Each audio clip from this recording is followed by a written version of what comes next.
Esaïe, Bonjour. tu lèves la main?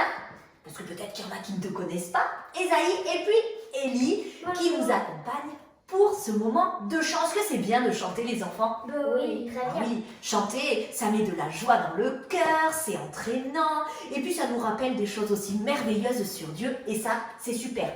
D'ailleurs, ce premier chant, il nous apprend quelque chose, c'est que Dieu prend soin seulement de notre petit œil.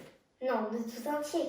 C'est pas vrai, il prend soin de nous tout entier. Oh, mais c'est merveilleux. Oh, mais tu connais mieux que moi alors. Hein. Oui, Dieu prend soin de nous tout entier. Et pour ce chant, vous allez vous mettre debout. On va un petit peu faire de gym, ça nous fait du bien quand même.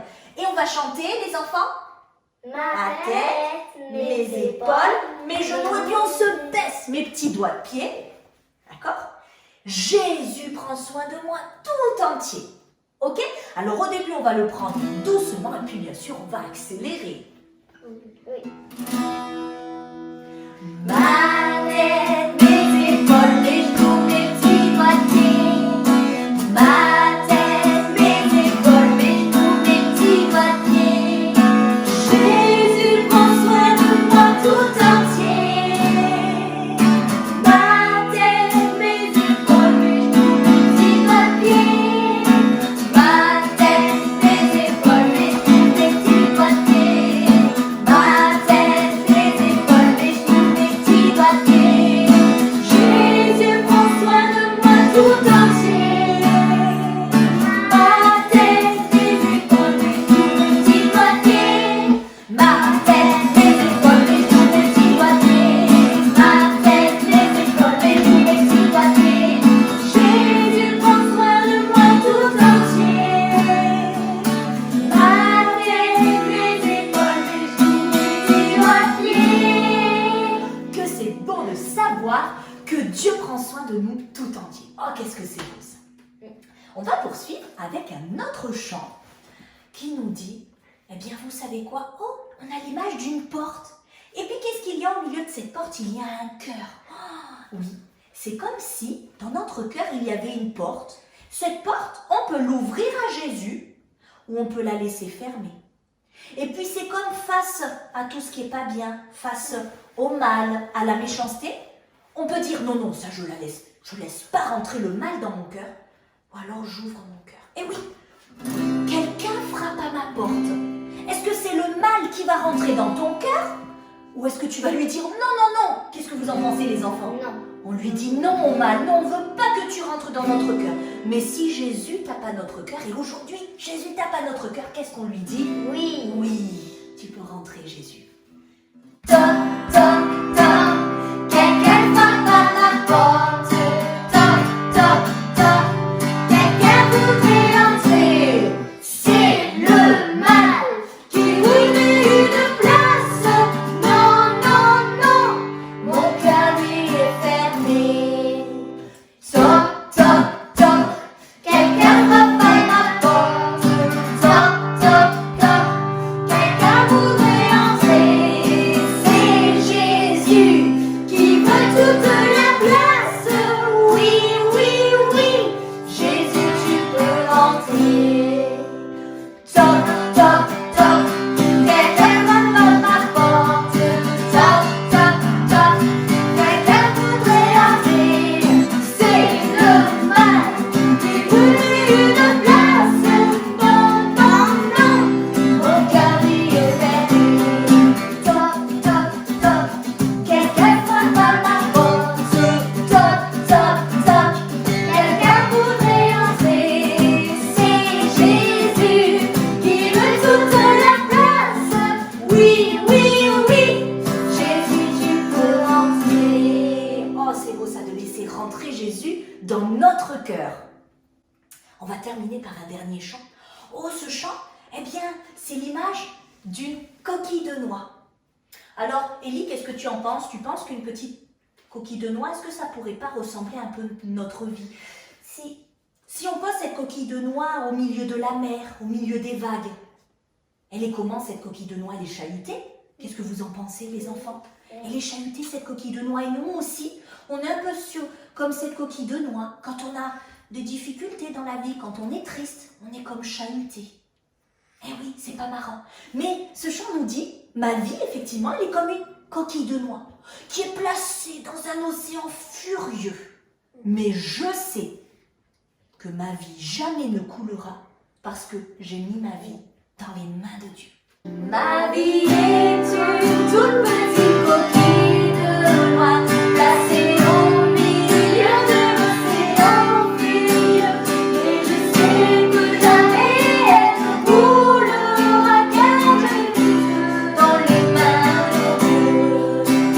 Le vent peut bien souffler et faire un bruit fou, et la mer s'agiter en de grands remous.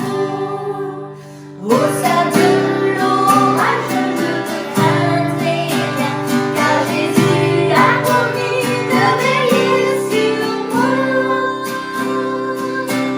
Ma vie est une toute petite coquille de noix placée au milieu de l'océan furieux. Mais je sais que jamais elle ne coulera car je l'ai mise dans les mains de Dieu. Le vent peut bien souffler et faire un bruit fou, et la mer s'agiter de grands remous. Au sein de l'orage, je ne craindrai rien, car Jésus a promis de veiller sur moi. Avant de commencer, eh bien, je vais te proposer d'aller chercher tout le matériel dont tu vas avoir besoin pendant ce moment que tu vas passer en ma compagnie. Tu vas d'abord avoir besoin d'une feuille avec des crayons ou des feutres, comme tu le voudras. Et surtout, tu prends avec toi ta Bible. Tu peux mettre pause à la vidéo, tu prends ton temps, mais comme ça, tu auras tout ce dont tu as besoin pour qu'ensemble, on puisse découvrir aujourd'hui quelque chose que Dieu veut nous dire. J'aimerais te raconter l'histoire d'un homme. Alors, avant d'être un homme, bien sûr, c'était un jeune garçon. Il a même été un bébé. C'est l'histoire de Joseph. Oh, Joseph, tu sais, il n'est pas né dans une petite famille. Bien au contraire, Joseph, on peut dire que c'était une famille nombreuse. Parce qu'il avait 11 frères. Oh là là, tu imagines, ça devait faire des grandes tablées, ça. Oui, Joseph est né dans une famille nombreuse. Alors, on va faire pendant un petit instant le portrait d'une famille. Aujourd'hui, de qui est composée une famille? On va le voir ensemble. Alors, dans une famille, qu'est-ce qu'on peut y trouver? Alors, évidemment, dans une famille, on a papa, on a maman. Qu'est-ce qu'on peut encore avoir dans une famille? Les enfants. Peut-être que tu as des frères, peut-être que tu as des sœurs, peut-être que tu es tout seul, peu importe. Mais en tout cas, la plupart du temps, dans une famille, il y a le papa, la maman, les enfants. Qu'est-ce qu'on peut rajouter encore à ton avis? Oui, les grands-parents, voyons. Il y a papy, il y a mamie. On pourrait en rajouter encore plein d'autres. Je ne l'ai pas fait. À qui pourrait-on penser? Moi, je pense aux tatis, aux tontons. Il y a les cousins. Et tu sais, si on réunit tout ça, une famille, ça peut être très nombreux. Et c'était le cas de Joseph. Joseph, il est né dans une famille nombreuse. Mais il faut savoir quelque chose, c'est que Joseph, dans sa famille, il était très attendu. Il faut dire que ses parents, Jacob et Rachel, ils voulaient encore avoir un enfant, mais ils avaient du mal, ils n'y arrivaient pas. Alors imagine-toi la joie quand Joseph est né. Oh, c'était merveilleux. Alors Joseph, il était vraiment très aimé. Et puis il était heureux. C'était un petit garçon qui était très heureux parce qu'il se sentait aimé dans sa famille. Alors oui, Joseph, eh bien tu sais, Joseph, c'était un cadeau. Pour ses parents, pour Jacob et Rachel, Joseph était un cadeau, vraiment un cadeau. Mais pas un cadeau venu comme ça. On ouvre ensemble ce cadeau, voir qu'est-ce qu'il nous dit. Oh, la Bible nous dit, les enfants sont un cadeau de Dieu. Oui, Joseph était un cadeau de Dieu. Et ses parents, ils étaient si heureux que Dieu leur ait permis d'avoir un enfant. Mais ce verset, il n'est pas valable que pour Joseph. Mais tu sais que toi aussi, tu es un cadeau de Dieu. Alors, pour vraiment que tu le crois, je veux que tu le dises. Et là où tu te trouves, tu vas choisir une personne, ton frère, ta soeur, ton papa, ta maman, un adulte, quelqu'un qui est avec toi. Et tu vas lui dire, je suis un cadeau de Dieu. Tu le fais?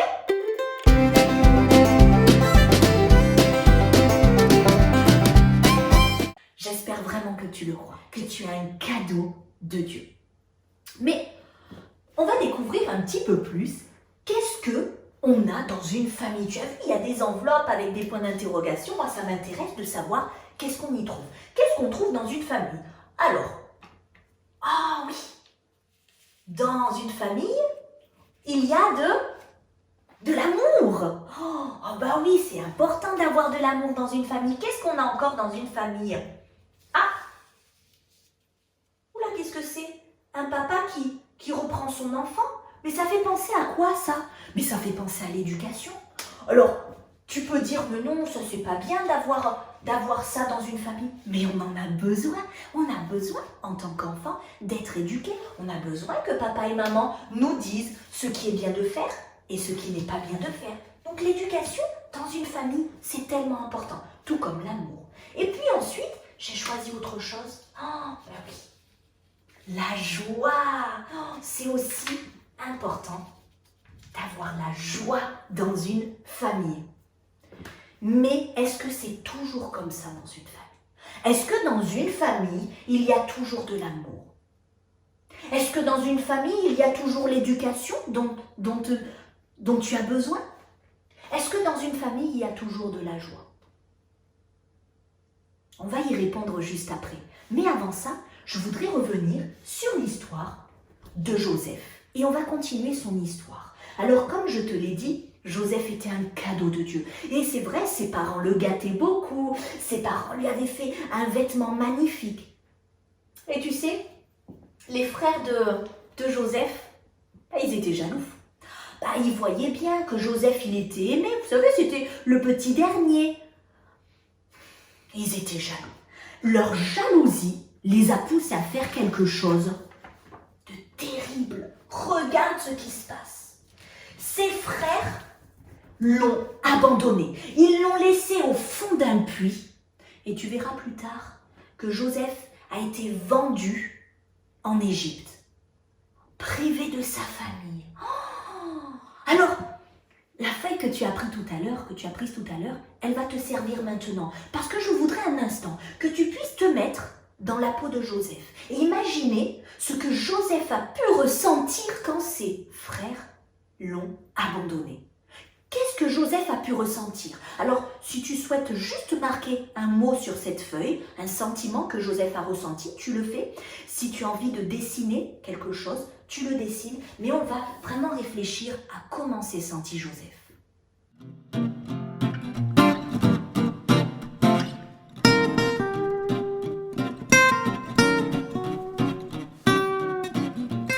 Alors Joseph, peut-être qu'il a ressenti de la colère. Il avait le droit de ressentir de la colère. Après tout, ses frères l'ont laissé, sa propre famille. Il a pu probablement ressentir beaucoup de tristesse. Il a probablement aussi ressenti de la solitude. Être au fond d'un puits, et puis à l'époque, les puits étaient bien profonds, crois-moi. Et il était seul au fond. Il a probablement ressenti cette solitude. Et puis enfin, j'ai noté autre chose. J'ai noté ce mot, l'injustice. Pourquoi moi? Qu'est-ce que j'ai fait de mal? Pourquoi ils me font ça? De l'injustice. Alors, lorsqu'on voit ce qui est arrivé à Joseph, on est bien loin, mais alors on est bien loin de ce portrait de famille idéal dans lequel il y a de l'amour. En quoi elle est l'amour là-dedans? De l'éducation et puis de la joie. Eh oui, Joseph se retrouve dans une situation terrible. Imagine-toi, comment le cœur de Joseph il était à ce moment-là? Eh bien, je vais faire quelque chose pour te montrer comment était le cœur de Joseph. Le cœur de Joseph était brisé. Le cœur de Joseph, il est brisé. Il est brisé. Alors, effectivement, dans une famille, il n'y a pas toujours de la joie. Il n'y a pas toujours de l'amour. Et il n'y a pas toujours l'éducation dont les enfants ont besoin. Mais dans une famille, parfois, il y a la tristesse qui vient remplacer cette joie. Alors que la joie devrait être là au sein d'une famille, parfois c'est la tristesse qui gagne. Et parfois aussi, au lieu de l'amour, eh bien, c'est des disputes quotidiennes entre papa, entre maman. Et puis les enfants sont au milieu et ils sont tristes, ils sont blessés. Et puis, au lieu d'avoir l'éducation, des fois les parents, ils en peuvent plus, ils savent plus quoi faire, alors ils baissent les bras. Et puis ils disent, mais tant pis, on laisse faire les enfants comme ils veulent. Il n'y a plus l'éducation. Et les enfants se sentent abandonnés. Des fois aussi, les enfants, dans des familles, sont maltraités. Il y a la violence qui est là. Oui. C'est terrible, c'est vraiment terrible. Ton cœur en ce moment, comment il est? Est-ce que ton cœur, il est brisé en ce moment ou est-ce que tout va bien? C'est possible que ton cœur soit brisé. Peut-être qu'effectivement, tu te retrouves dans tout cela. Peut-être que tu vois qu'il y a des disputes. Peut-être que tu manques d'amour. Et du coup, la tristesse, elle gagne ton cœur. Et ton cœur peut-être aussi. Comme celui de Joseph, peut-être que ton cœur est brisé. Parce que quand on a une famille où il n'y a plus l'amour, où il n'y a plus la joie, et il n'y a plus l'éducation, mais au contraire, il y a la solitude, l'abandon. Crois-moi, je comprends que les enfants, ils aient le cœur brisé. Alors, on ne va pas rester comme ça quand même. On va rester comme ça, tu crois? Avec un cœur brisé? Joseph, penses-tu que son cœur est resté brisé? On va le découvrir après. Mais je voudrais te parler avant cela d'un homme, je crois que tu le connais, qui lui aussi, son cœur a été brisé. Et tu sais à quel moment? Je vais te parler de Jésus, bien sûr. Le cœur de Jésus, à un moment bien précis, a été brisé. Et c'est à la croix. Parce qu'à la croix, Jésus il a été maltraité. À la croix, on a tapé Jésus. On lui a craché dessus. On lui a moqué. Peut-être que toi aussi, on te moque. On se moque de toi. Et du coup, ton cœur, il est brisé. Alors oui, Jésus, à la croix, son cœur, il a été brisé. Eh oui, il a été brisé. Oh, c'est un petit peu triste tout ça. Il n'y a que des cœurs brisés quand même. On ne va pas en rester là. Parce qu'il y a une solution. Et on va la découvrir ensemble. Je vais t'inviter maintenant à prendre ta Bible et on va découvrir l'histoire, la fin de l'histoire de Joseph, la fin de l'histoire de Jésus. Et puis après, je te donnerai aussi la fin de ton histoire. Alors, tu vas prendre ta Bible et tu vas ouvrir ta Bible dans le tout premier livre, au tout début de la Bible. C'est un livre qui s'appelle la Genèse. On va chercher le chapitre 41. Tu prends le temps, si tu as besoin de mettre pause à la vidéo, tu n'hésites pas. C'est bien aussi de pouvoir ouvrir la Bible et de chercher, d'accord, de s'habituer à chercher dans la Bible. Donc le chapitre 41, et on va prendre le verset 39. On va lire 2 versets et on va découvrir eh bien, ce qu'il s'est passé ensuite pour Joseph. Donc le verset 39. Pharaon dit à Joseph: puisque Dieu t'a fait connaître toutes ces choses. Alors de toutes ces choses, il parlait des rêves. Pharaon, il avait des rêves, mais il n'arrivait pas à les interpréter. Joseph, il a eu l'explication des rêves. Parce que Joseph, tu sais, même si effectivement son cœur était brisé, il est resté attaché à Dieu. Donc, puisque Dieu t'a fait connaître toutes ces choses, il n'y a personne qui soit aussi intelligent et aussi sage que toi. Pharaon lui dit: je t'établis sur ma maison et tout mon peuple obéira à tes ordres. Waouh! Il devient gouverneur d'Égypte. Il devient, j'ai envie de dire, le second de Pharaon. Oh, oh, tu imagines, lui qui avait été abandonné au fond d'un puits, il devient gouverneur de toute l'Égypte. Oh, ben, c'est qui a fait ça? La Bible, elle nous le dit, c'est Dieu. Parce que c'est Dieu qui a permis que Joseph puisse interpréter les rêves de Pharaon et cela lui a permis, eh bien, d'être gouverneur d'Égypte et d'être rétabli un petit peu. Alors, regarde, on va réparer le cœur de Joseph si tu veux bien. Dieu, il a guéri son cœur qui était brisé. Alors regarde ce que je fais. Je mets un pansement sur le cœur de Joseph. Dieu a guéri le cœur de Joseph. Alors que Joseph, il avait un cœur qui était brisé, qui était blessé.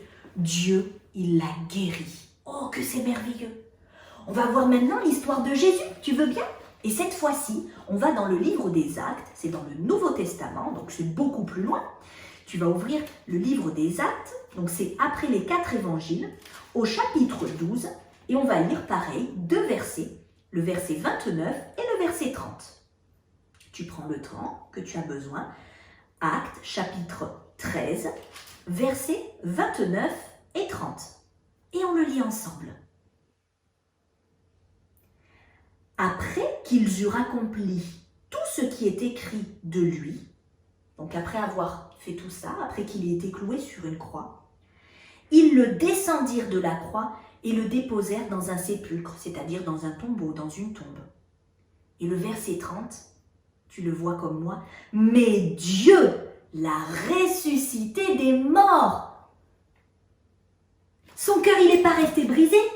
Jésus n'est pas resté mort, mais il est ressuscité. Et ce verset 30 nous le dit, c'est qui l'a ressuscité? C'est Dieu. Oh, que c'est merveilleux. Et c'est pour ça qu'on dit que Jésus, il est avec nous tous les jours. Parce que Jésus, sur cette croix, oui, il est mort, mais il est ressuscité. Et il est vivant. Oui. Oh, quand même, ça nous encourage de cela, de savoir que le cœur de Joseph a été guéri et que le cœur de Jésus a été guéri. Ne penses-tu pas que ton cœur aussi, s'il est brisé, ne penses-tu pas que Dieu pourrait le guérir? Moi, j'en suis convaincue. Je suis persuadée que si ton cœur aujourd'hui il est brisé, il est blessé, Dieu est capable de le guérir. Et ça, c'est pas moi qui l'invente. C'est toujours pareil, c'est pas Stéphanie qui dit les choses, mais c'est la Bible. Découvrons ce que la Bible, elle nous dit. Dieu guérit ceux qui ont le cœur. Et d'après toi, Dieu guérit ceux qui ont le cœur, oui c'est cela, le cœur brisé. Et là c'est écrit dans la Bible, évidemment. La solution pour toi, elle est là. Dieu guérit ton cœur brisé. Alors si tu le veux bien, on va mettre un pansement sur ce cœur qui peut-être est brisé. Peut-être que c'est ton cœur qui aujourd'hui est brisé. Je mets un pansement. C'est Dieu qui est capable de guérir ton cœur qui est brisé. N'hésite pas à venir vers Dieu. N'hésite pas à crier vers lui. Si tu vis des choses dans ta famille, au sein de tes frères, de tes sœurs, de tes parents, qui font que ton cœur est triste, que tu es malheureux, alors crie vers Dieu. Et je crois de tout mon cœur que Dieu viendra à ton secours parce que Dieu guérit ceux qui ont le cœur brisé. On ferme les yeux. Seigneur, je te remercie pour cette bonne nouvelle que c'est vrai, si un jour notre cœur vient à être blessé, on peut subir de la moquerie qui blesse notre cœur. On peut être triste parce que nos parents sont séparés et on n'a plus papa et maman à la maison. On peut être triste parce que un de nos parents est parti et n'est plus avec nous. Notre cœur, il peut être brisé. Mais je te remercie, Seigneur, parce qu'aujourd'hui, on découvre quelque chose de merveilleux, c'est que tu guéris les cœurs qui sont brisés. Et s'il y a des enfants qui sont en train de regarder cette vidéo et qui ont ce cœur brisé, alors je crois que s'ils crient à toi, s'ils te demandent de venir guérir leur cœur, alors oui, tu le feras. Je te remercie, mon Dieu. Amen. Alors il faut que tu saches, hein, ce verset, j'ai marqué qu'il était écrit dans la Bible et il est écrit plus précisément dans le livre des Psaumes, au chapitre 147 et au verset 3. Tu pourras le retrouver si tu en as envie. Alors, moi j'ai envie de te proposer de faire quelque chose aujourd'hui pour que tu te souviennes toujours que Dieu est celui qui guérit les cœurs brisés, les cœurs blessés. Je vais te proposer de faire un marque-page. Pour cela, tu vas dessiner un pansement, d'accord? Et sur ce pansement, tu vas écrire quoi? En gros, Dieu, exactement. Et une fois que tu auras fait ça, eh bien, ce pansement, tu le mettras dans ta Bible, ce marque-page. Et puis, chaque fois que tu ouvriras ta Bible et que tu tomberas dessus, je suis certaine que tu te souviendras de ce verset, que Dieu guérit les cœurs brisés, les cœurs blessés. Et puis, si ça te fait plaisir, si tu as envie de m'envoyer la photo de ce marque-page, moi, je serai très heureuse de pouvoir le recevoir.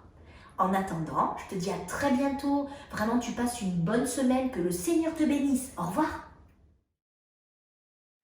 J'ai le moral à zéro. À zéro. Tout me paraît triste et faux. Triste et faux. Regarde plus haut de ton ami, viens à Jésus, sa lumière alors choisira ta vie,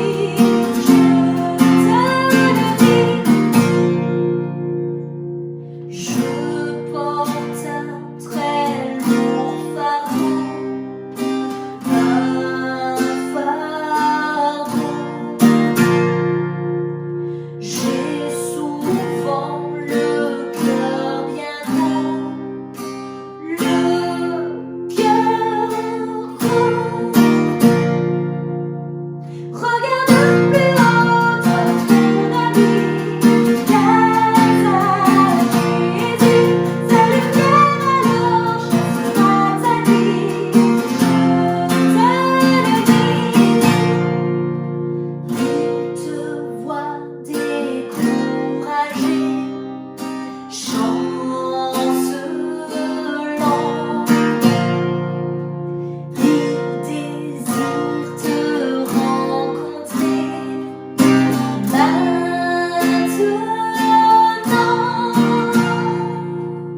Regarde plus haut de ton ami, viens à Jésus, sa lumière alors choisira ta vie, je te le dis. Regarde plus haut de ton ami, viens à Jésus, sa lumière alors choisira ta vie, eh bien voilà, n'oublie pas que si tu as le moral à zéro, si tu es découragé, si ton cœur est blessé, qu'il est brisé, souviens-toi que Dieu est celui qui peut te guérir, qui peut guérir ton cœur qui est brisé. Voilà, je te dis à très bientôt. N'oublie pas de faire ce petit marque-page en forme de pansement que tu pourras mettre dans ta Bible et chaque fois que tu le verras, tu te souviendras que Dieu est celui qui est capable de te guérir. À très bientôt. Au revoir.